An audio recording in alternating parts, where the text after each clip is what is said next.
Hello, my dear children. We will now begin with sum number 8, 9 and 10 of linear equations in two variables. Practice set 5.2. Let's read the question.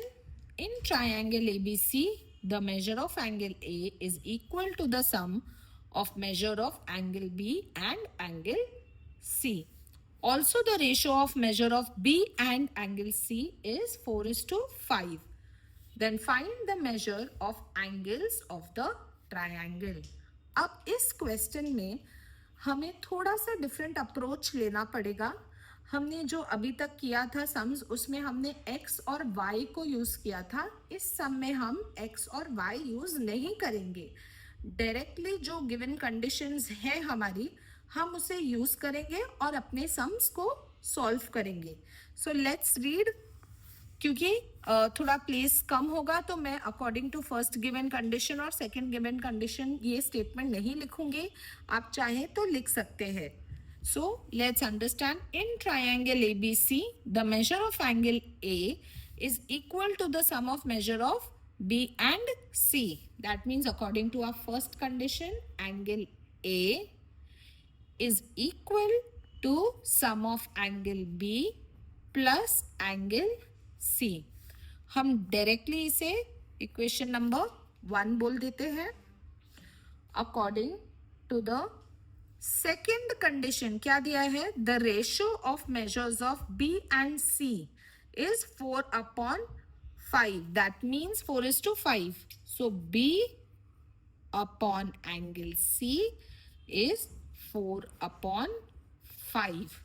Now इसको हम लोग अभी equation 2 नहीं बोलेंगे, इसको rearrange कर लेते हैं पहले. तो ये क्या हो जाएगा? Angle B is 4/5 times of angle C. Angle C यहाँ पे डिवीजन में था, वहां जाके वो मल्टीप्लिकेशन में आ चुका है. अब इसे हम अपना इक्वेशन नंबर 2 कहेंगे. अब इस B की वैल्यू को मैं इस इक्वेशन में पुट अप कर सकती हूं. तो लेट्स सी. लिखते हुए, substituting the value of angle B in equation 1. सो क्या है इक्वेशन 1? उसे लिखते हैं. इक्वेशन 1 है A is equal to angle B plus angle C. सो हम लिखेंगे angle A is equal to, B के जगह में हम क्या लिखेंगे? 4/5 एंगल C प्लस और angle C as it is. Now हम सोचते होंगे कि एंगल C और एंगल C है तो ऐड कर देते हैं डायरेक्टली. बट डायरेक्टली ऐड नहीं कर सकते हैं जब तक इसके डिनोमिनेटर में भी 5 ना हो. सो हम यहाँ 5 लाने के लिए क्या करेंगे? Multiply by 5 and multiply by 5. Numerator और डिनोमिनेटर दोनों को 5 से मल्टीप्लाई करेंगे तो हमें क्या मिलेगा? Angle A is equal to 4/5 angle C plus 5/5 angle C. अब इन दोनों को कॉमन निकाल लेते हैं तो क्या मिलेगा? Angle A is 4/5 plus 5/5 of angle C. Angle C को हमने कॉमन बाहर निकाल लिया है. डिनोमिनेटर सेम है तो हम क्या लिखेंगे? क्योंकि डिनोमिनेटर सेम है हम डायरेक्टली ऐड कर सकते हैं. 9/5. डिनोमिनेटर ऐड नहीं होता है. 9/5 ऑफ एंगल C. इसे हम इक्वेशन नंबर 3 कहते हैं. अब हमें इक्वेशन नंबर B में C की वैल्यू से B की वैल्यू मिली है और यहाँ पे भी सेम वे में C की वैल्यू में A की वैल्यू मिली है. हमें ऑलरेडी पता है in a triangle sum of all angles is 180 degrees या फिर सप्लीमेंट्री. तो हम अभी क्या लिखेंगे? Sum of all angles in a triangle is 180 degrees. So इसको लिखते कैसे हैं? Angle A plus angle B plus angle C is 180 degrees. अभी एंगल ए की वैल्यू हमें क्या मिली है? एंगल ए की वैल्यू हमें मिली है 9/5 times angle C. Angle B की वैल्यू हमें क्या मिली थी? 4/5 एंगल सी. यहां से मिली थी हमें वो वैल्यू, और एंगल सी हम एज इट इज लिखेंगे. सिंपल. यहां रीजनिंग में हम लिख सकते हैं फ्रॉम 2 and 3. ठीक है. अब अगेन हमें डिनोमिनेटर सेम चाहिए अगर ऐड करना है तो. सो हम क्या करेंगे? इसके भी न्यूमरेटर और डिनोमिनेटर में मल्टीप्लाई बाय 5 कर लेते हैं ताकि हमें यहाँ भी एक 5 मिल जाए. सो हम लिखेंगे 9/5 प्लस 4/5. मैं डायरेक्टली बाहर निकाल रही हूँ, और 5/5 क्योंकि हमने मल्टीप्लाई कर लिया ऐसे अज्यूम करते हुए मैंने सब कॉमन बाहर निकाल लिया है और angle C as it is लिख दिया है 180 डिग्रीज. अब हम डायरेक्टली ऐड कर सकते हैं क्योंकि डिनोमिनेटर सेम हो चुका है. सो ऐड करने के बाद क्या मिलेगा हमें? 9 + 4 + 5 हमें मिलता है 18/5. अगेन हमें डिनोमिनेटर्स ऐड करने की जरूरत नहीं होती है. Okay. Now this 5 will go up and this 18 will come down because this was in division. It will go and become multiplication. This is in multiplication, will come down and become division. So हम लिखेंगे angle C is equal to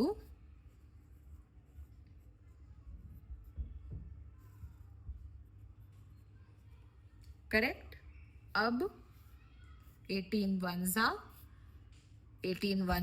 and 0 क्या बचा हमारे पास? 10 × 5. सो हमें angle C की value मिली है 50 degrees. Angle C की value 50 degrees मिल चुकी है. अब हम यही वैल्यू एंगल बी में पुटअप करके एंगल बी की वैल्यू ढूंढ सकते हैं. सो देयरफॉर फ्रॉम 2 या फिर substituting the value of C ऐसे भी लिख सकते हैं हम. क्या मिला हमें from 2? Angle B is equal to 4/5 of angle C. That is 4/5 of C means 50. Let's do the cancellation. 5 1s are 5 1s are 0s are. That means angle B is 4 × 10 40 degrees. Correct. अब हमें angle B और angle C दोनों ही मिल चुका है. हम first equation में put up करके हम फर्स्ट इक्वेशन में पुटअप करके वैल्यूज ढूंढ सकते हैं. देयरफॉर फ्रॉम 1 हमें क्या मिलेगा? Angle A is equal to angle B plus angle C. तो एंगल A क्या होगा? एंगल B कितना है? 40 प्लस 50 डिग्रीज. तो कितना मिलेगा? Angle A is equal to 90 degrees. So हमारा फाइनल आंसर होगा angle A is 90 degrees, angle B is 40 degrees and angle C is 50 degrees. This is our sum number 8. Now let's continue with sum number 9. Question number 9 reads, Divide a rope of length 560 centimeter into two parts such that twice the length of the smaller part is equal to one third of the larger part. पहली बात तो एक रोप है जो 560 centimetres की है. इस रोप को हम दो सेक्शंस में, एक छोटा सेक्शन और एक बड़े सेक्शन में, सो कैन वी से let the smaller part be x and the bigger part be y? Yes, so we will write let the smaller part be x and the larger part be y. अभी क्या कहा गया हमारे पहले condition में? According to the first given condition, a rope is of length 560 centimetre. मतलब smaller part और bigger part मिला के 560 तो है, तो हम क्या लिखेंगे? According to the first given condition, according to the first given condition हम क्या लिखेंगे? x plus y is 560. Statement number 1. अब सेकेंड कंडीशन देखते हैं.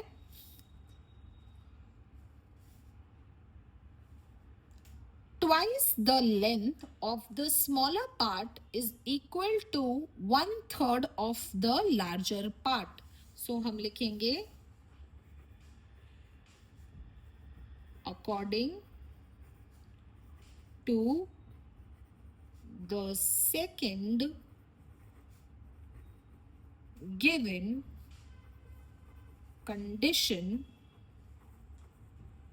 हम क्या लिखेंगे? According to the second given condition, twice the length of smaller part, that means 2 times the smaller part is equal to 1/3 of the larger part, that is 1/3 of y.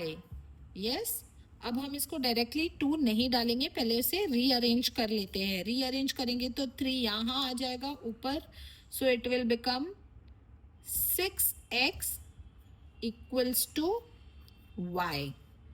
yes, अब हम इसे rearrange भी कर सकते हैं. तो rearrange अगर कर लें तो क्या हो जाएगा?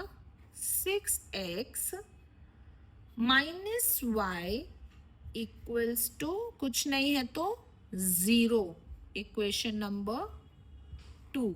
अगर हमें चाहिए तो हम सब्स्टिट्यूशन मेथड यूज करके इसे यहाँ पुट अप करके डायरेक्टली भी सॉल्व कर सकते हैं, ये आपकी मर्जी है. लेकिन यहाँ हम एलिमिनेशन मेथड फोकस करते हैं, बिकॉज पहले के वीडियोस में हमने सब्स्टिट्यूशन मेथड ही यूज किया है, तो एक एलिमिनेशन का रिविजन हो जाएगा.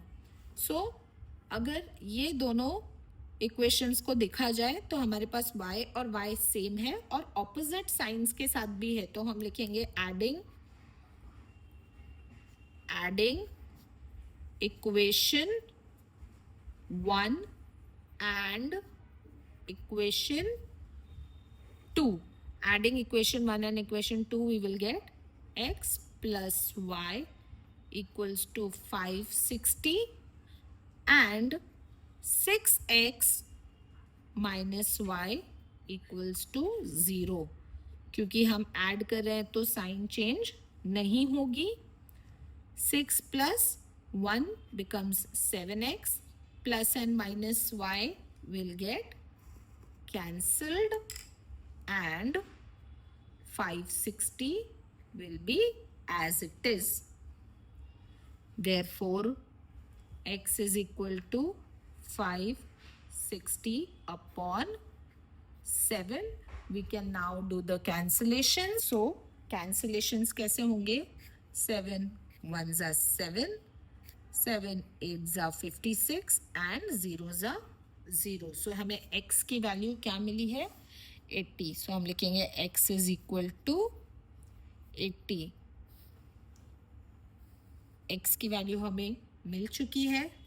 अब हम उसकी वैल्यू यहाँ इक्वेशन नंबर 1 में सब्स्टिट्यूट करके या फिर इक्वेशन नंबर 2 में सब्स्टिट्यूट करके किसी भी तरह से ढूंढ सकते हैं.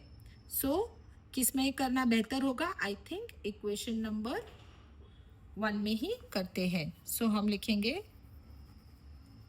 Substituting the value of x in equation number 1. So क्या है इक्वेशन नंबर 1? हमें x plus y is equal to 560. x की वैल्यू क्या मिली हमें? 80. 560. 80 will go that side and we will get 560 minus 80. So हमें y की वैल्यू मिलेगी 480. ठीक है. हमारे क्वेश्चन में हमें क्या पूछा गया है? Find the length of the larger part. क्योंकि हमने दोनों ही पार्ट ढूंढ लिया है तो हम दोनों ही लिख देते हैं. एग्जाम में कभी कभी दोनों पार्ट भी पूछ लेता है. सो हम लिखेंगे फाइनल आंसर में the length of smaller part is 80 centimetre. Why centimetre? Because question में सेंटीमीटर दिया है. एंड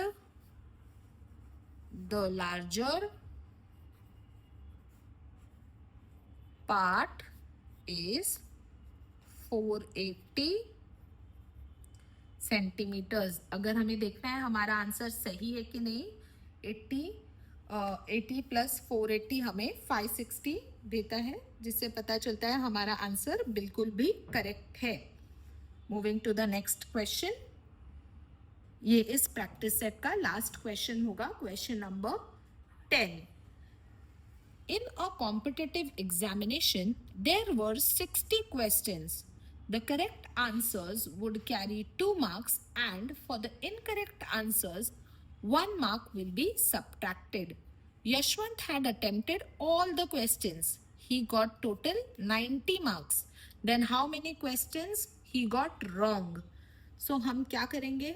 हम लिखेंगे let the correct answers be X and the wrong answers be Y. So let's say let the correct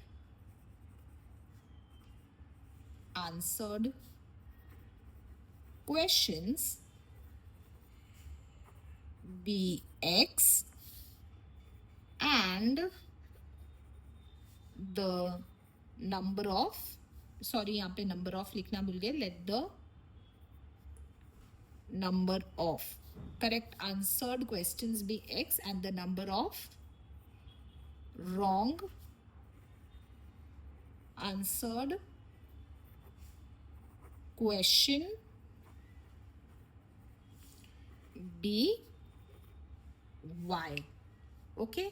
अब हमें क्या बताया? There are 60 questions in all. 60 question है टोटल. इसका मतलब उसने सब कुछ अटेम्प्ट किया है, उन्होंने कहा है, तो उसमें से 100% करेक्ट और इनकरेक्ट को मिलाए तो टोटल 60 क्वेश्चंस है. So according to our first condition क्या दिया है? According to our first given condition क्या दिया है? रॉन्ग और राइट और रॉन्ग दोनों मिला के 60 क्वेश्चंस है. That means x plus y is 60. This is our statement number 1. फिर according to the second given condition क्या है? Let's see that also. According to the second given condition, according to the second given condition क्या है? The correct answers would carry 2 marks. So जो भी correct answer था x, so उसमें 2 marks मिलेगा. So 2x जितने भी उसने answers दिए उसमें multiplied by 2, क्योंकि उसको उसके 2 marks मिलेंगे. And for every incorrect answer, उसने कितने incorrect answer दिए y, जो हमें पता नहीं है, उसके लिए 1 marks subtract हो जाएगा, means -1. सो जितने भी उसने गलत आंसर दिए उतने -1 हो जाएगा उसका. और उसको मार्क्स टोटल कितने मिले हैं? 90. सो ये हो गया हमारा सेकंड गिवन कंडीशन. अब हमें दोनों कंडीशंस, दोनों चीजें मिल चुकी है, तो हम डायरेक्टली सॉल्व कर सकते हैं. अभी यहाँ पे नोटिस करेंगे हम एलिमिनेशन मेथड से सॉल्व करने में x plus Y equals to 60, 2x minus Y 1 है नहीं है, सेम ही होता है, इज इक्वल टू 90. तो हम क्या करेंगे, y और y सेम है, उनका नंबर्स कोई नंबर नहीं है, मतलब 1 भी सेम है, ऑपोजिट साइन है, तो ऐड करेंगे. Adding equation 1 and equation 2. सो हम इन दोनों को ऐड करेंगे तो हमें क्या मिलेगा? x plus Y equals to 60. और इसे भी मैं इसी फॉर्मेट में लिखती हूँ ताकि हमें इजी हो जाए सॉल्व करने. मैंने 1 नहीं लिखा है, इट इज अंडरस्टूड कि यहाँ पे 1 है. ऐड कर रहे तो साइन चेंज नहीं होगी. 2 plus 1 means 3x. y minus y will get cancelled. And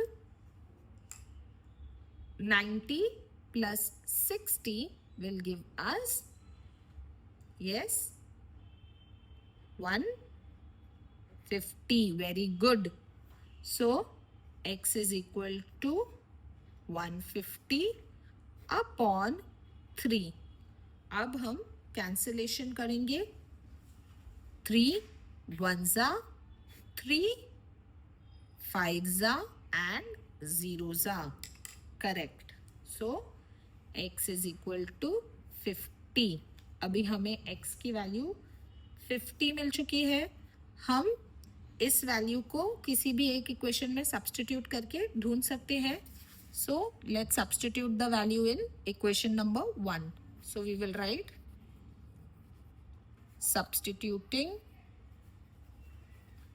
the value of x in equation 1. What is equation number 1? x plus y equals to 60. x के बदले हमें क्या मिला? 50 plus y is equal to 60. और 60 minus 50, 50 वहां गया, y is equal to 10. सो हमें y की वैल्यू मिल गई है 10. अब हम हमारा फाइनल आंसर लिख सकते हैं. यहां पूछा है how many questions he got wrong. इसका मतलब सिर्फ रॉन्ग क्वेश्चंस उनको चाहिए वाई, लेकिन हम हमारे आंसर में दोनों ही लिख देते हैं क्योंकि कभी कभी एग्जाम में क्वेश्चन ट्विस्ट करके आ सकता है. सो हम लिखेंगे Yashwant got 50 questions correct and 10 questions wrong. With this, we finish with our practice set 5.2. Thank you.